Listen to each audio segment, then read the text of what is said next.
Sementara untuk minat baca anak di SD saya itu masih sangat rendah. Jadi nanti saya mulai tahun ajaran baru akan misi saya di calon guru itu adalah untuk mewujudkan literasi Sami-Sahu. Mungkin untuk lebih jelasnya nanti kita lihat lebih detail. Demikian, Assalamualaikum warahmatullahi wabarakatuh. Kegiatan literasi, terutama literasi yang berhubungan dengan buku itu memang sangat rendah.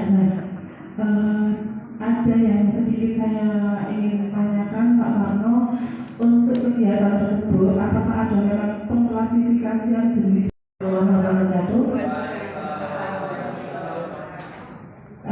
kebetulan Pak Warno program kita sama. Jadi di bidang literasi memang literasi itu sebuah kebutuhan klise ya. Semua sekolah saya kira juga mengalami hal itu tentang keterampilan literasi anak. Gitu deh. Prakarsa perubahan ya dengan baca. Nah itu kan rakyatan sidik, nah ya sudah diterapkan ya. Ya alhamdulillah kalau sudah banyak. Nah itu nanti Mbak Wida nanti jalan. Ya di sini saya akan memaparkan pada modul 1.3 mengenai Barja. Yang pertama yaitu di sini saya memfokuskan yaitu motivasi belajar siswa melalui pemanfaatan teknologi. Di sini untuk penjelasan komponen visinya ada religius, berkarakter, berprestasi dan kreatif.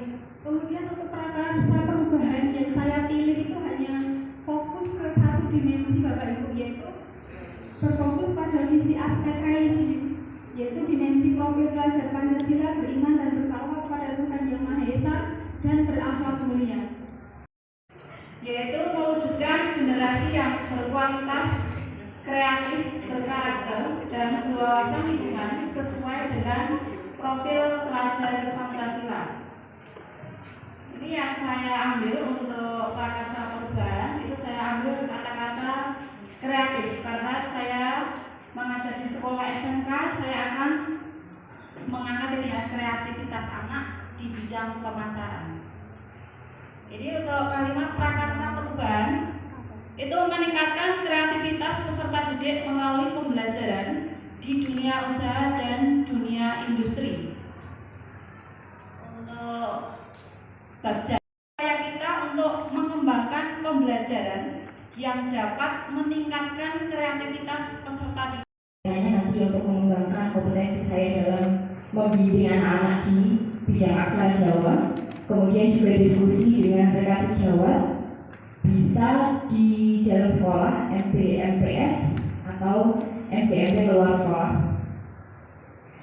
Dan di komunitas ini, di kelompok aksara Jawa ini saya juga sekaligus dalam rangka pelatihan generasi bias. Jadi artinya nanti anak-anak yang dalam kelompok tersebut kemudian akan membiaskan sekali nih untuk bagaimana cara mengajari awal. Kalau anak kelas rendah itu kan belum punya aplikasi seperti itu.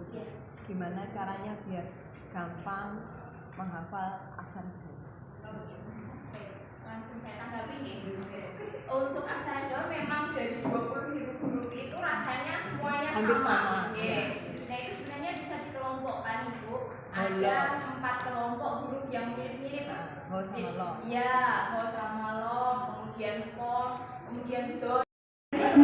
Masya Allah, jadi harus jadi seorang babysitter, jadi seorang cleaning service, jadi penjaga sekolah, jadi dokter, jadi luar biasa semua dia milik sendiri, jadi operator juga.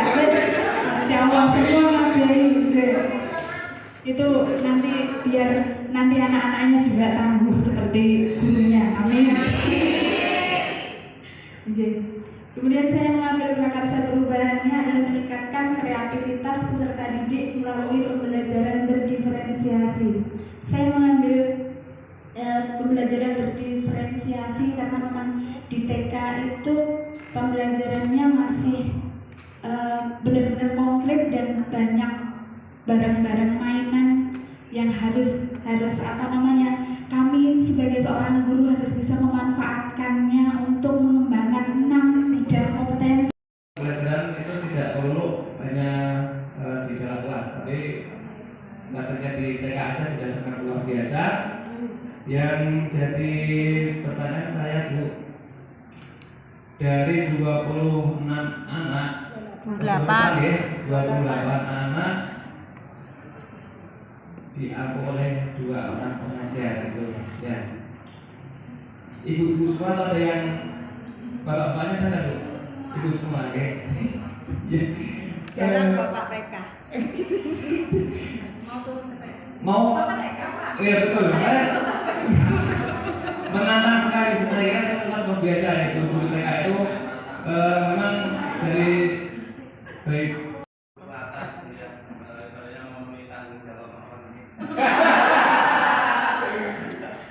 Saya mengapresiasi Bu, mungkin tidak ada pertanyaan, mengapresiasi bahwa sekolah TK ini sudah menggunakan pembelajaran.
Lakukan pada kegiatan 1.3 yaitu tentang visi guru penggerak dan tahapan belajarnya. Baik, Bapak dan Ibu sekalian, pada visi saya salah satunya adalah visinya depan 15 lagi.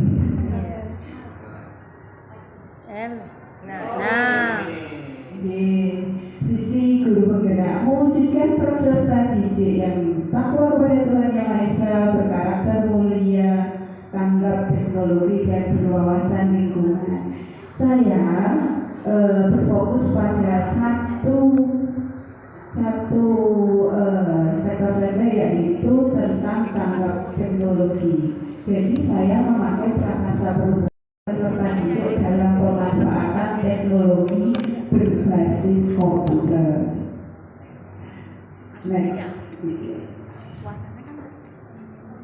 Bapak dan Ibu, bahwasanya kita karena saya di SD di kelas 5 itu akan ada ANPK secara nasional, ya, asesmen nasional berbasis komputer, dan di sekolah kami alhamdulillah akan melaksanakan kegiatan ekstrakurikuler pemanfaatan IT. Sekedar masukin saja, jadi kita akan membuat program terkait dengan kebutuhan anak didik kita. Mungkin ada baiknya dari awal sebelum kita membuat kegiatan kita menganalisis dulu, analisis SWOT lah seperti itu. Jadi yang kita analisa adalah kebutuhan anak, kemudian kekuatan SD kita, sumber daya modal kita apa saja, itu memang harus jadi analisis paling awal, sehingga kita nanti akan melakukan sebuah kegiatan apa yang menunjang kebutuhan peserta didik kita. kebutuhan apa, kemudian sumber dayanya apa saja, itu jadi evaluasi di awal sampai menuju pada kegiatan yang kita butuhkan. Dengan otomatis menggunakan biaya gitu ya, seperti itu alangkah baiknya juga sedikitkan untuk donor istilahnya memberi pendampingnya yang untuk TIK-nya, kemudian kuota seperti itu alangkah baiknya pikirkan. Iya. Terkait dengan AMBK, alangkah baiknya juga ditawarkan ke murid yang punya itu bahwa jadi dia nanti kan lebih lancar lagi untuk, karena kalau kebetulan anak saya kan di MI Bu, anak saya di MI untuk kegiatan memang dianjurkan dari sekolahan siapa yang punya itu silahkan dibawa, jadi untuk sekaligus berlatih sekalian di situ, jadi tidak hanya mengandalkan dari sekolahan tapi juga kita pinter-pinternya saja komunikasi dengan wali murid, bagaimana caranya kebutuhan anaknya itu terpenuhi tanpa semuanya harus dibebankan ke sekolahannya. Dari SMP Negeri 1 Gandrino, untuk misi remisi saya adalah menciptakan generasi emas Indonesia dengan fokus belajar Pancasila berkarakter kreatif dan tangguh dalam menghadapi tantangan masa depan. Dan untuk prakarsa perubahan sendiri adalah menumbuhkan keterampilan kolaborasi siswa melalui kegiatan pembelajaran. Karena saya mengajar IPA, otomatis keterampilan kolaborasi yang saya tingkatkan di sini di pembelajaran IPA.